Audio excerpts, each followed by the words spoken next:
Itong kalsadang nakikita nyo ngayon ay isa sa pinakamagandang kalsada dito sa Mindanao. Ito ang tinatawag nilang Hingoog Claveria Villanueva Road o mas kilala sa sikat nitong pangalan na Route 955.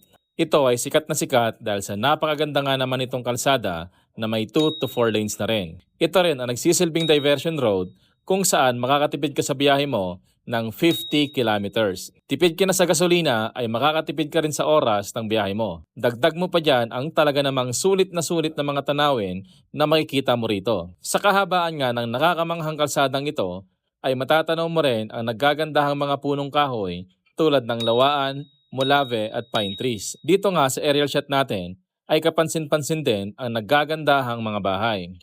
Napakalamig din ng klima dito at napakasariwa ng simoy ng hangin. At madalas nga ay merong hamog na nagdadagdag experience sa biyahe mo dito.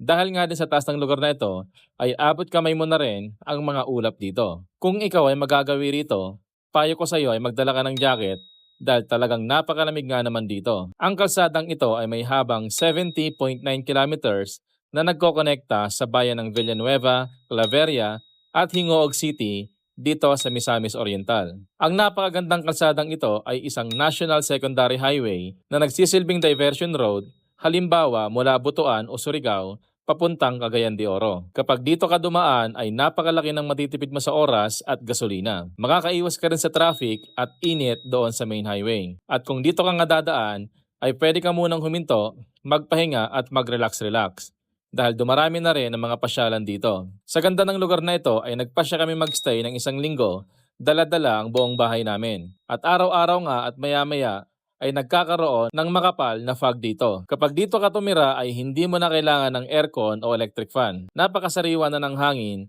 ang laki pa ng tipid mo sa kuryente. At kitang-kita nyo naman na wala pang bahid ng polusyon dito. Napakaraming punong kahoy, napakaraming kabundukan at kakaunti pa lamang ang mga bahay dito. Kung kayo ay papasyal sa Butuan, Misamis Oriental o kaya naman Cagayan de Oro, ay wag na wag niyong papalampasin na hindi dumaan dito sa Route 955. At kung gusto mo magstay dito sa lugar na ito at gusto mo magrenta, itong pulang bahay na ito ang isa sa marerekomenda ko.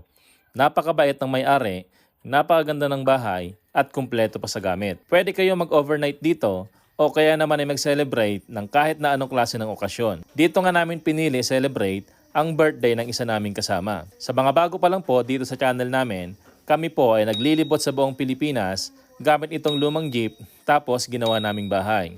At mula nga sa Luzon ay nakabiyahe na kami papuntang Visayas at ngayon ay natawid na namin parito sa Mindanao. Hindi magtatagal ay makakarating na rin kami dyan sa probinsya nyo.